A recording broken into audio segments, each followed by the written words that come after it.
Greetings, Earthlings. Today we are looking at an all-in-one broadcast podcast voice chat microphone thing. The microphone we are reviewing today is the Neat Beecaster, which is an all-in-one multi-pattern USB microphone. Yay!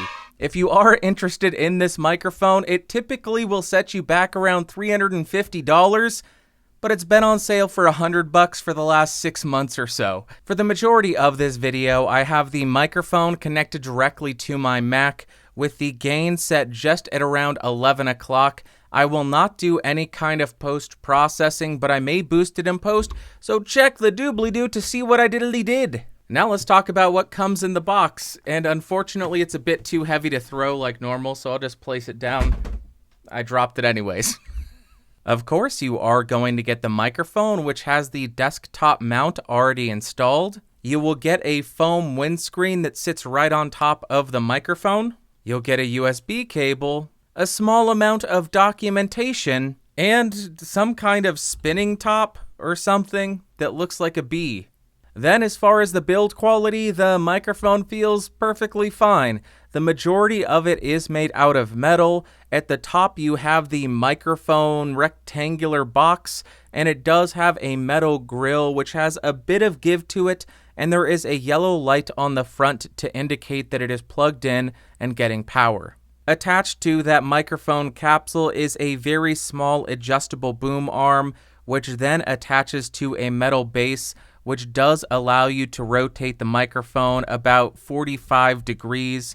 On the metal base, there are 3 dials and 1 button. You have a polar pattern selection dial, a microphone gain dial, a headphone volume control, and a microphone mute button. On the front of the base, you will find a 3.5mm headphone port, which does offer latency-free monitoring, but there is no way to turn that off or adjust the mix between your computer playback and the zero latency monitoring. And on the back, you will find a USB port. Next up, as far as the specs, the microphone has a Cardioid, stereo or XY, wide stereo or Bloomline, and focus stereo or mid-side polar pattern. A frequency response of 20 Hz to 20 kHz, a max SPL of 128 dB, a self noise of 14 dBA, a bit depth of 24 bit, a sampling rate of up to 96 kHz,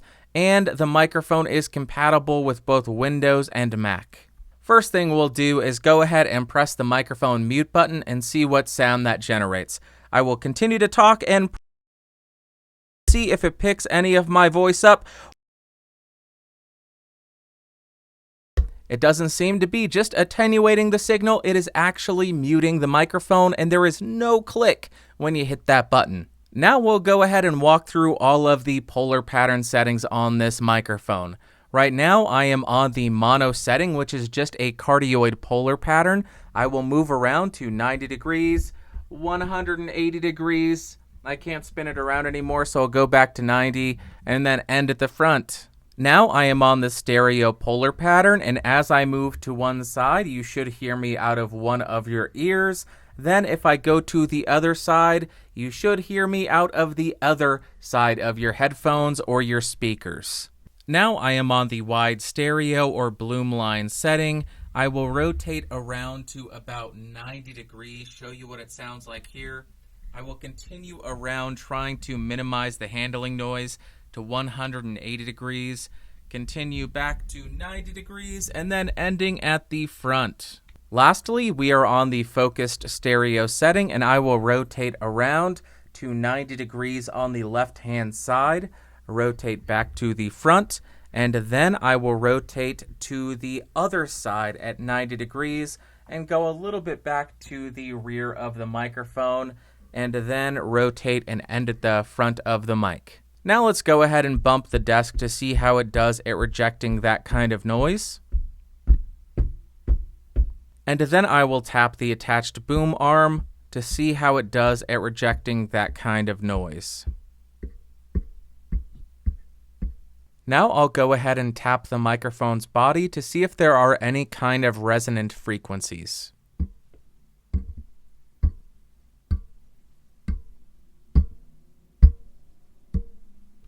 Now I am typing on a keyboard with Cherry MX Blues to see how much of my voice versus how much of the keyboard it picks up.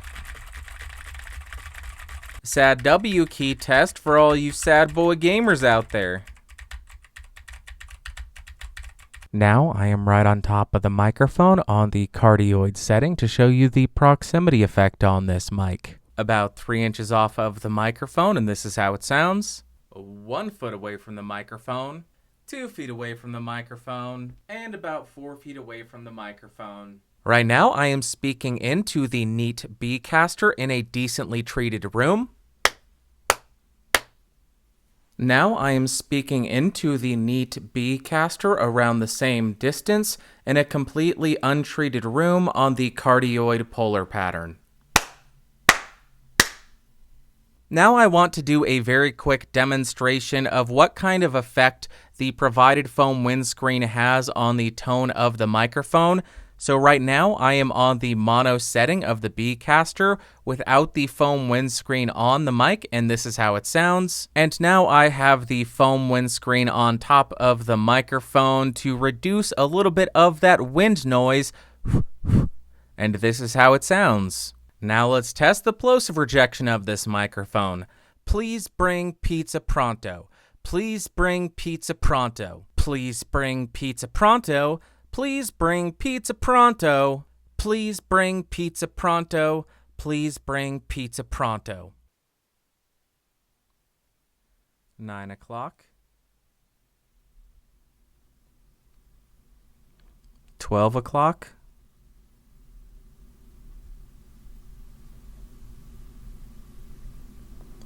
3 o'clock.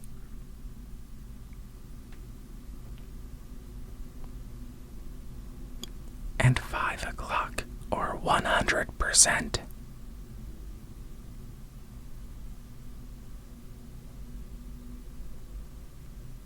Alright, now with the Beecaster set at 24-bit, 48 kilohertz, and an I/O buffer size of 64 samples, we have a round-trip latency of 9 milliseconds and a 3.5 milliseconds output. If we jump up to 128 samples, we have 12 milliseconds round trip, or 4.5 milliseconds output. If we jump up to 256, we have 17 milliseconds round trip, or 7.5 milliseconds output. Next up for the music test, I am going to omit the electric guitar test because with this all-in-one setup and the inability to remove the microphone capsule and all of that from this boom arm, it would be nearly impossible to get a decent microphone placement on a guitar amp. So it will just be an acoustic guitar test and a singing test.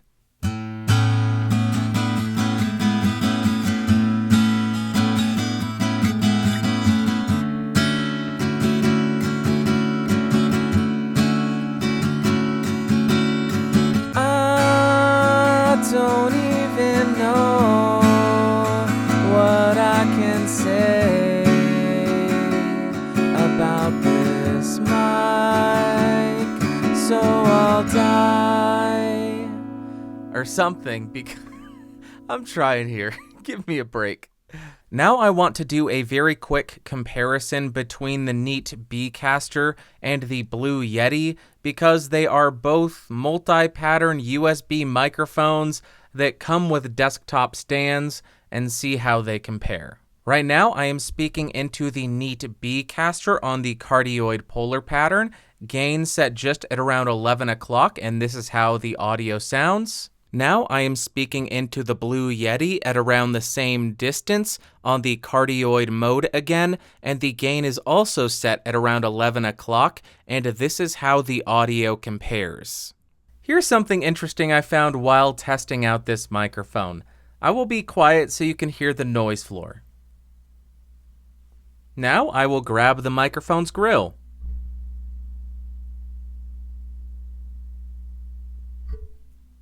Do you hear that 50 cycle style hum? There's some kind of bad wiring or something with this microphone. I am not saying that that is going to be an issue on every single Neat Beecaster out there. That is just something that I noticed on the model that I bought, so I wanted to share that with you. Another thing that I want to note is how noisy the headphone amp on this device is. I can have the microphone gain dial set at 0 and the headphone volume set at 0%, and it is still just a hissy mess that is unusable. You don't know if your recording is noisy and awful or if it's just the headphone amp. It is not a usable headphone amp at all. To demonstrate how loud the headphone amp is, it is currently set at 75% or 3 o'clock rather. The headphone output is running into the Zoom H1 and the gain is set at 35. I will first go ahead and decrease the microphone gain, and then I will decrease the headphone volume to 0 to show you that even when all of it is set to 0, there's still noise.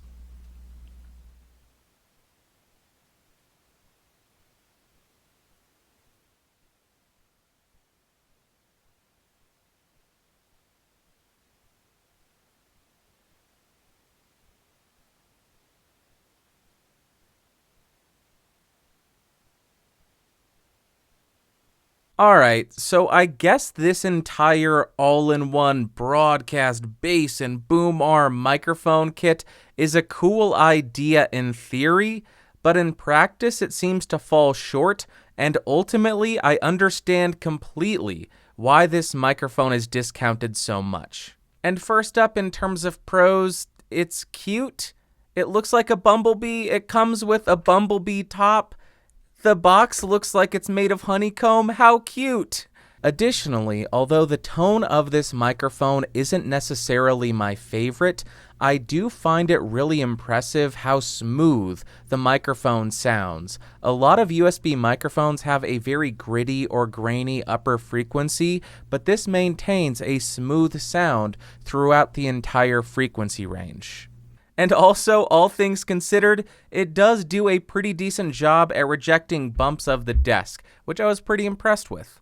But then in terms of cons, the headphone amp on this thing is so noisy that it borders on being unusable and makes it impossible to know if you're getting a good recording. Also, I don't know if it's just my microphone or if it's an entire production issue, but there is some kind of shorting and 50 cycle hum. And lastly, the inability to remove the microphone from the boom arm or from the desktop stand really limits the versatility of this microphone, forcing you to record stuff sitting at your desk. Then, as far as my overall thoughts, I really did like it on the XY mode or the stereo mode. On the acoustic guitar, I thought it sounded really nice and open and airy. And on vocal recordings, it does have a somewhat mid-forward sound, which some people like, some people hate, but it does maintain that smooth sound. So would I recommend this microphone? Not really.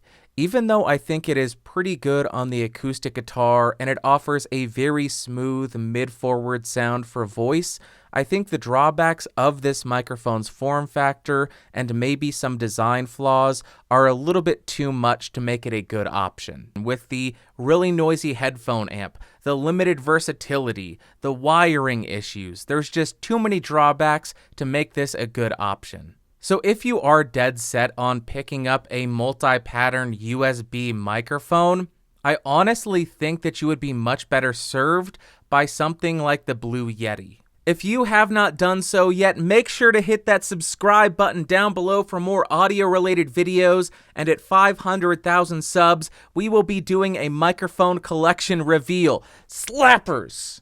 If you found the video fun, interesting, or helpful, go ahead and give me a thumbs up. If you hated it, give me a big ol' thumbs down. If you want to hang out in the Discord server, link in the description. And if you want to become one of these incredible people over here, you can do so by clicking that join button and joining at the $5 tier or higher. It really does help me continue to bring you these videos. Thank you all so much for watching. Thank you so much for listening. I'll talk to you next time. Bye.